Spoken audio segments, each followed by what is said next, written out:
For decades, Orlando has been the undisputed theme park capital of the world, drawing families, honeymooners, and anyone willing to stand in a 2-hour line for a 3-minute ride. But something has been shifting. The crowds are still there mostly. The prices keep climbing, and the people who once came back every few years are quietly making different choices. Here's exactly why tourists are quietly leaving Orlando. Part 1.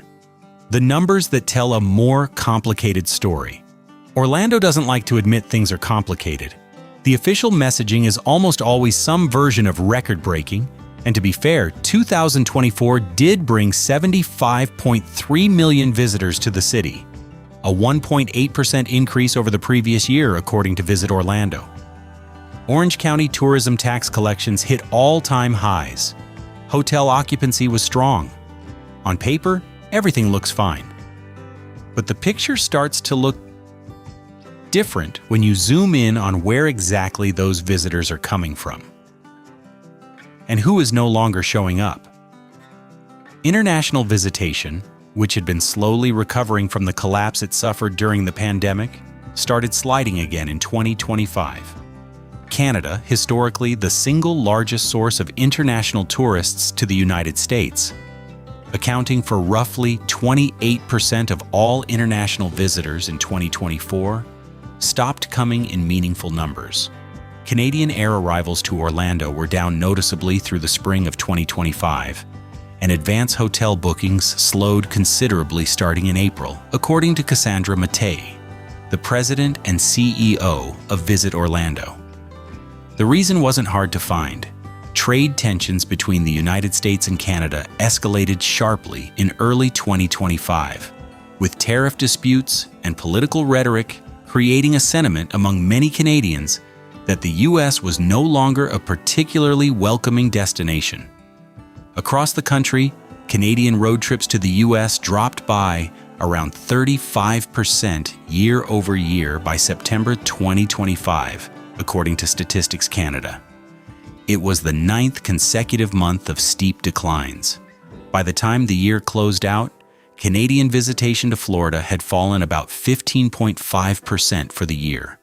For Orlando specifically, the numbers were sharper. In March 2025 alone, Canadian tourist arrivals to Orlando were down an estimated 28.4% compared to the same month the prior year. And while visitors from Brazil, the United Kingdom, and Mexico continued coming in relatively stable numbers, they don't replace Canadians dollar for dollar. Canadian tourists tend to stay longer, spend more per trip, and have historically been among the most reliable repeat visitors to Central Florida's theme parks.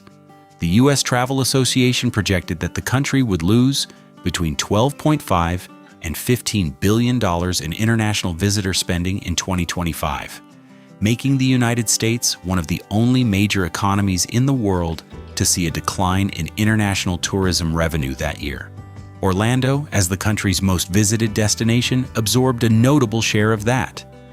Other international visitors weren't exactly rushing to fill the gap either. A December 2024 survey across 16 countries found that more than 1/3 of respondents were less inclined to visit the United States than before, citing concerns about border processing, visa uncertainty, and a general sense that the country wasn't projecting the same welcoming image it once had. Tourism boards across the U.S. started raising alarm bells.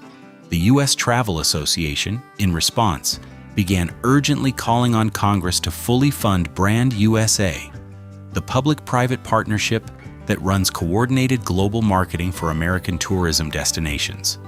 In July 2025, Congress cut federal matching funds for Brand USA from $100 million down to $20 million. The timing from an international marketing standpoint could not have been worse. Part 2. The price of the magic. Even before the international slowdown, something else had been building for years. Something that the locals and the frequent visitors had been feeling in their wallets for quite a while. Disney World is expensive, that's not a revelation. But the speed and scale of the price increases over the past decade are worth actually sitting with for a moment. When Walt Disney World opened in October 1971, admission was $3.50. A family of 4 visiting for 4 days during peak season in 2024 paid roughly $3,098 for tickets alone, not counting Lightning Lane access, food, parking, or a hotel room, according to data from Touring Plans. That's about double what it cost 10 years earlier. A LendingTree survey from June 2024 found that 45% of families with children took on debt to finance their Disney vacation, nearly half, for a vacation, to a theme park. In 2025, Disney raised its base single-day ticket price from $109 to $119, the first increase to the base price since 2018. While the peak season ceiling pushed toward $200 per person per day. Across the board, ticket prices for the 2025 holiday season increased by $5 to $15 over 2024 pricing. That's on top of Lightning Lane fees, which can run an additional $17 to $41 per person per day depending on the park and the date. And that still doesn't include individual Lightning Lane Premier Pass charges for the most popular specific attractions, which layer on top of everything else. The number one thing we hear from the millions of guests who visit our parks each year is how much a Disney vacation means to them. We also know that in inflationary times, it's especially important to give you value, said Josh D'Amaro, chairman of Disney Experiences, as the company faced growing backlash over its pricing strategy. A Raymond James survey of Disney superfans, travel agents, and Orlando area business owners put it more directly. The magnitude and speed of price increases over roughly the past 5 years was jarring to many respondents, and we do not believe similar increases over roughly the next 5 years are feasible. Some inside Disney have reportedly acknowledged the same concern. As one internal assessment framed it, the company appeared to have become addicted to price hikes and may have reached the limits of what middle-class Americans can afford. And the pricing architecture at Disney World today is genuinely layered in a way that makes it easy to underestimate what a trip actually costs. There is the base ticket, then the park hopper option if you want to visit more than one park in a single day. Then the Lightning Lane Multi-Pass, which replaced the old Fast Pass system that used to be free. Then individual Lightning Lane Premier Pass charges for the most in-demand rides. Avatar Flight of Passage, Tron Light Cycle Run, Guardians of the Galaxy, Cosmic Rewind, which sit on top of the multi-pass and cost extra per attraction, per person, per day. Then parking. Then food, which at Disney is priced at full-service restaurant levels for what is functionally fast food. The numbers stack in a way that consistently surprises even experienced visitors who thought they had budgeted carefully, and consistently outruns whatever promotional deal they found online. Disney's response to all of this has been strategic, and from a financial standpoint, actually quite clever. At least in the short term. Rather than trying to maximize the number of visitors, the company has shifted its focus to maximizing how much each visitor spends. Per capita spending is up. The parks are somewhat less crowded than they were in the frenzied post-pandemic years of 2021 and 2022. Revenue from theme park admissions grew 7% year over year in 2024, reaching $11.1 billion, even as attendance barely moved. So Disney is making more money from fewer people.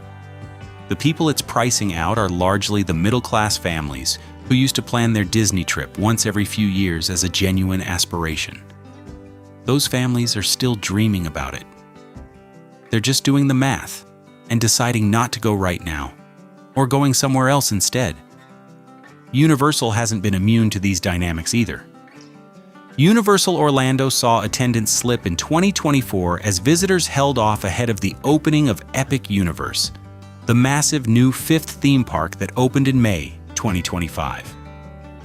The opening of Epic Universe was a genuine event, a project years in the making, drawing enormous interest. But even that kind of investment doesn't change the underlying economics of what it costs to spend a few days in Orlando. Part 3. Getting there is only the beginning. Assume, for a moment, that a family has budgeted for Orlando. They've bought the tickets, booked the hotel, packed the sunscreen. They've landed at Orlando International Airport, which handled about 58 million passengers in 2024, making it one of the busiest airports in the country. They pick up their rental car and merge onto Interstate 4, and then they sit there. I-4 is not just Orlando's main artery, it is one of the most consistently congested stretches of highway in the United States. The section of I-4 running from the eastbound Anderson Expressway to World Drive has been ranked the 4th busiest corridor in the entire country.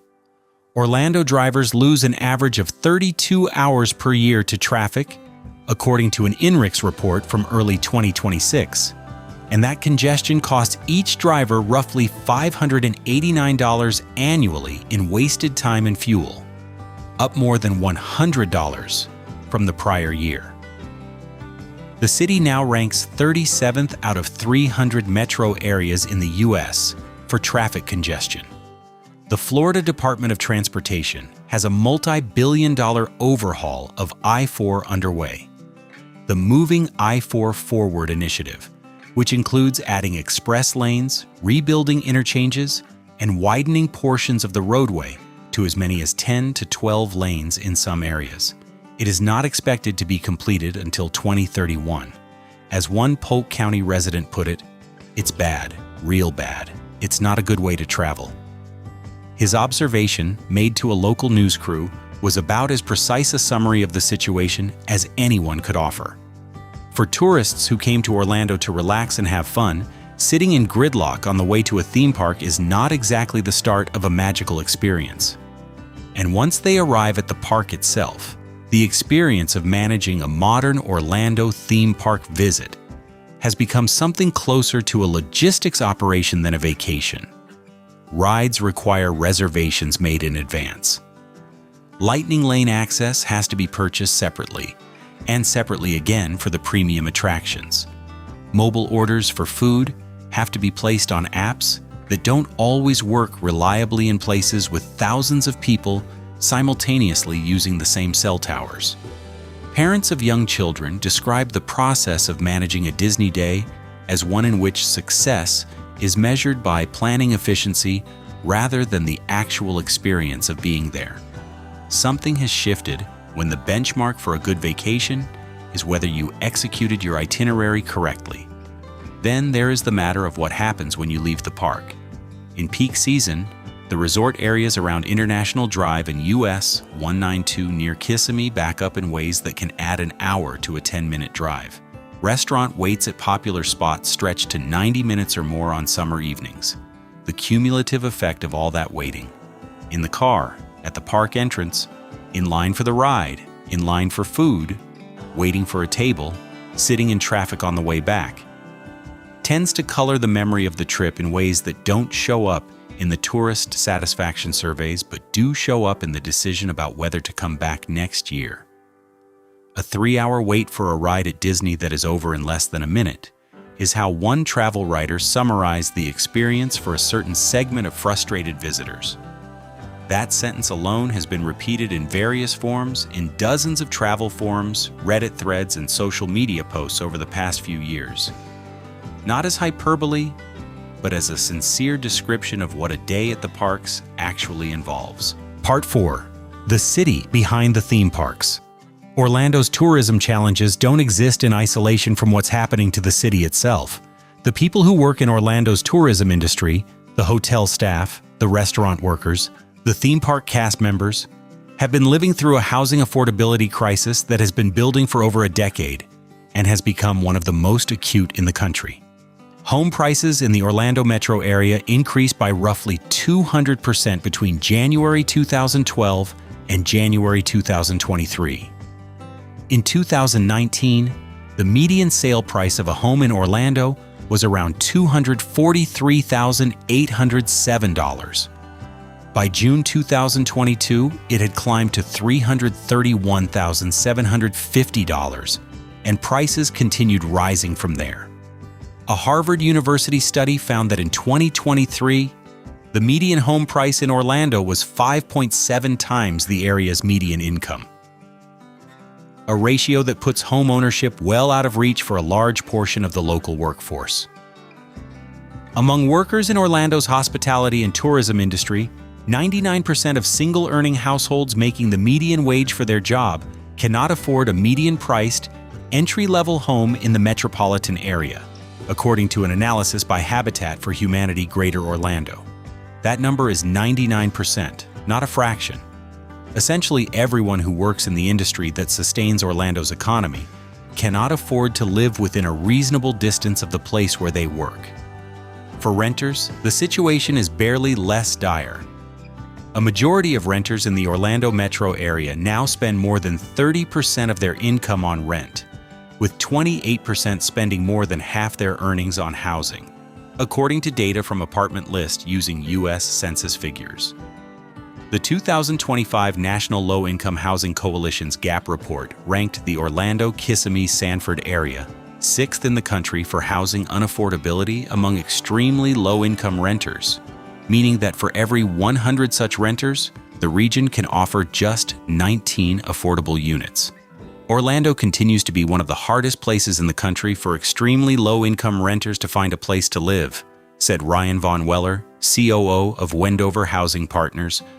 While we've seen some progress, the need is still high. Too many families are being priced out of the communities they serve.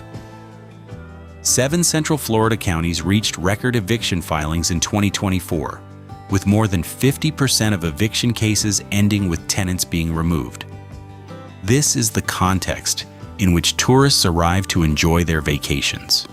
The workers checking them in, serving their food, and operating their rides are in many cases spending an untenable share of their income just to afford a place to sleep. That pressure doesn't make the guest experience worse in any one visible way. Service workers in Orlando are, by all accounts, professional and hardworking, but it does raise a larger question about the sustainability of a city whose identity is built almost entirely on hospitality, when the people providing that hospitality can barely afford to live there.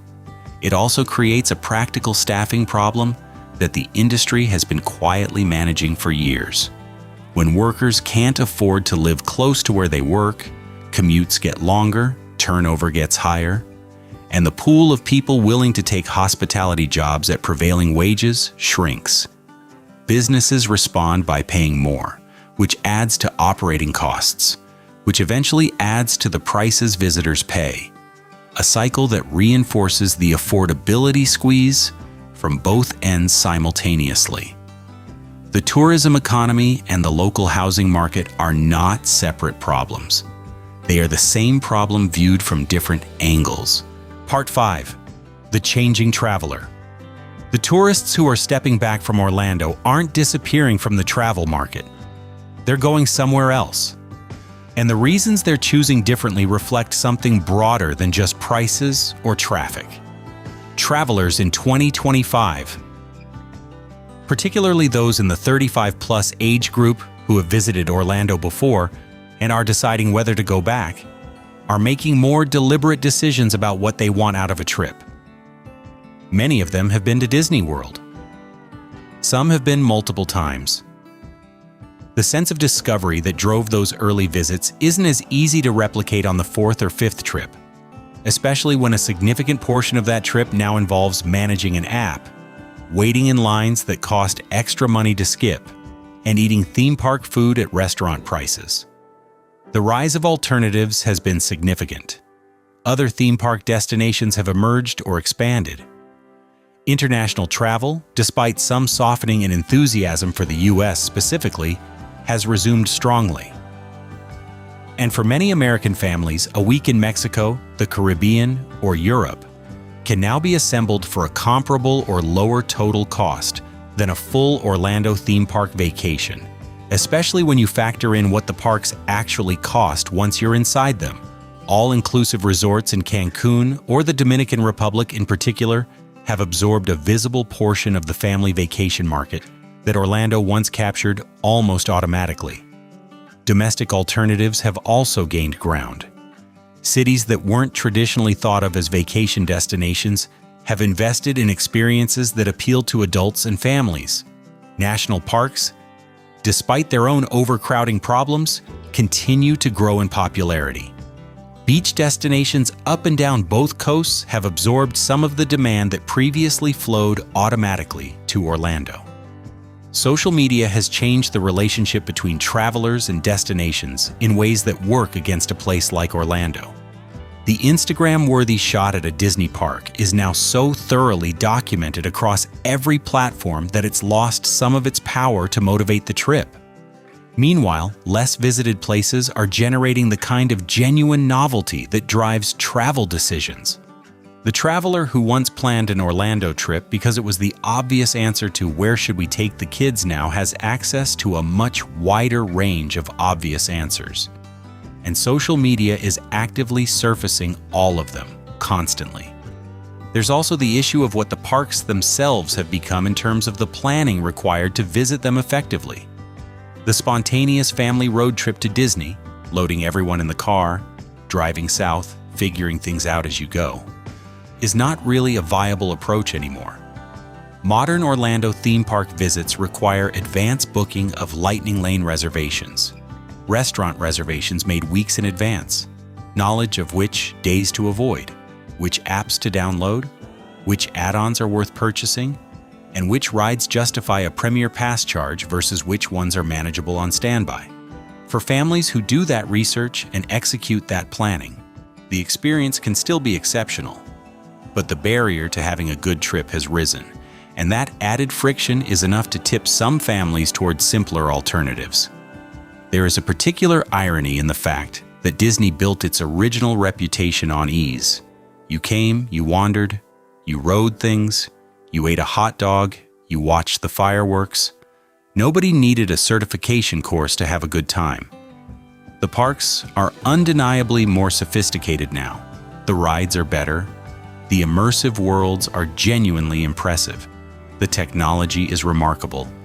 But the overhead required to navigate all of that sophistication has quietly become part of the experience in a way that wears on people, especially families with young children who didn't come to Orlando to optimize a spreadsheet. Part 6. What the locals say. The people who live in Orlando and work in its tourism economy have a different relationship with all of this than the visitors do. They see it from the inside, year after year, and the picture they describe is more layered than the official tourism numbers suggest. There's pride in what Orlando is. A genuine global entertainment destination that employs hundreds of thousands of people and generates billions of dollars in economic activity. That's real, and it matters. Orange County's tourist development tax collections set an all-time record in November 2024, a fact that local officials were quick to celebrate. But there's also fatigue, the housing costs, the traffic, the sense that the city has been built so thoroughly around the needs of its visitors that the people who actually live there are almost an afterthought. Theme park workers who commute an hour each way because they can't afford to live close to where they work. Service industry employees who cycle through tourist-oriented jobs that don't pay enough to build any kind of financial stability. Small business owners outside the theme park corridors who find that the tourist traffic doesn't reach them in the way it used to. That visitors are increasingly spending their entire Orlando trip within the hermetically sealed ecosystem of resort hotels and park property, never making it to the broader city. A lot of the drop-in tourists are from Canada, one Florida Gulf Coast University economist noted, explaining why some local businesses, even ones that had seemed solid, were feeling the squeeze in 2025, despite the headline visitor numbers staying relatively flat. The bigger truth that Orlando's official tourism apparatus doesn't quite know how to articulate is this: Having 75 million visitors and having a thriving tourism economy are not exactly the same thing. If those visitors are spending a higher share of their dollars inside park gates and resort boundaries, which they increasingly are as the parks have expanded their own retail, dining, and hotel footprints, then the economic benefit flowing into the broader community is smaller than the headline number implies. A family that books a Disney resort package, eats every meal at a park or resort restaurant, shops exclusively at park merchandise stores, and never ventures off the resort property for the length of their trip generates enormous revenue for Disney and its operators. It generates very little for the independent restaurant owner on International Drive, the small souvenir shop in Kissimmee, or the locally owned tour operator trying to show visitors something beyond the theme park corridor.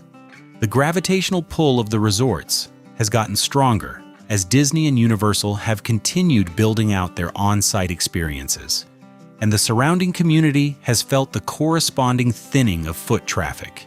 Part 7. What comes next? Orlando is not going away. Let's be clear about that. It remains the most visited destination in the United States.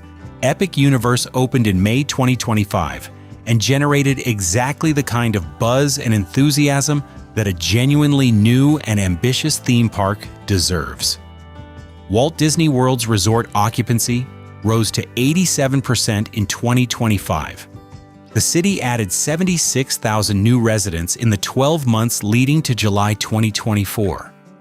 Still one of the fastest-growing large metro areas in the country. But the version of Orlando that assumed its dominance in family tourism was permanent, that the price increases would continue indefinitely without consequence, that international visitors would always keep showing up regardless of the political and economic climate, and that locals would simply absorb whatever conditions the tourism economy created. That version is being tested. The Canadian visitor decline, driven by geopolitical friction that nobody in Orlando's tourism industry caused or could control, cost the city real money and real bookings in 2025. The U.S. Travel Association projected a $5.7 billion loss in inbound international travel spending for the year. Florida's Canadian visitation was down 15.5% overall for the first 9 months of 2025. These aren't rounding errors. Disney's decision to shift its business model toward extracting more revenue from fewer visitors may make sense on a quarterly earnings call, but the long-term cost of that strategy is a generation of families for whom a Disney trip has moved from something to aspire to into something to reconsider. Once a destination loses its grip on the imagination of the next cohort of potential visitors, the kids who are now growing up without the annual family pilgrimage to the parks, it's a hard thing to get back. The traffic on I-4 will eventually improve, assuming the overhaul completes somewhere near its 2031 target. The housing crisis is harder to fix. It's structural. It's been building for years. And the interests pulling against meaningful, affordable housing development in Central Florida are substantial. Epic Universe will draw new visitors and generate genuine excitement for Universal's brand for years to come. Disney's resort occupancy numbers and per capita spending suggest that the guests who do show up are still spending freely. None of that is nothing. What does change, and what always has changed, is the visitor. The traveler who decided that this year they'd go somewhere else instead, somewhere that didn't require a spreadsheet to plan, or didn't ask them to take on debt to afford. That traveler may come back to Orlando eventually, or they may discover that the somewhere else they tried is actually better for what they wanted, and make a different choice the next time too. Destination loyalty is a fragile thing. It tends to feel permanent until it isn't. For decades, Orlando operated on the assumption that the pipeline of first-time visitors, returning families, and international tourists would replenish itself automatically.